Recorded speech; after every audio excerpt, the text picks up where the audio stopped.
Жалпы бұл дүниені менің көзқарасым емес, шал ақынның көзқарасымен айтатын болсам,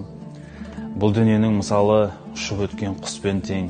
өмірде көрген жақсылық ұйықтап өткен түспен тең,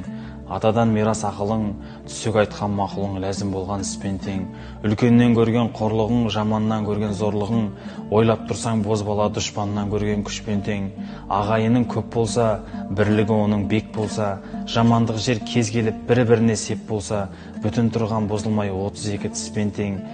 айдынды жақсы аймен тең, жомарт жігіт баймен тең, шешен жігіт дүрмен тең, ақылы жоқ надандар, іс бітірмес жамандар, жүзді де болса бірмен тең, ұстаздан сабақ алсаңыз, алуа шекер балмен тең, саясы жоқ бәйтерек сазға біткен талмен тең, уайымшыл адамның алды тұйық жармен тең, жетесіз жаман бозбала 90-дағы шалмен тең, жақсыға айтқан ақылың қазулы сара жолмен тең, жаманға айтқан ақылың ағып кеткен селмен тең, хас жаманның орны бар, кесекте болса көрмен тең, жомарттық қылған жігіттің ықыласын байқасаң, толқыпта соққан көлмен тең. Алғаның жаман жолықса, жамандығын білдірер, ер қадірін кетірер, оның өз бозбала маңдайға біткен сормен тең. Алғаның жақсы жолықса, жақсылығын білдірер, ерін жөнге келтірер, анық осы бозбала жұмақтан шыққан хормен тең.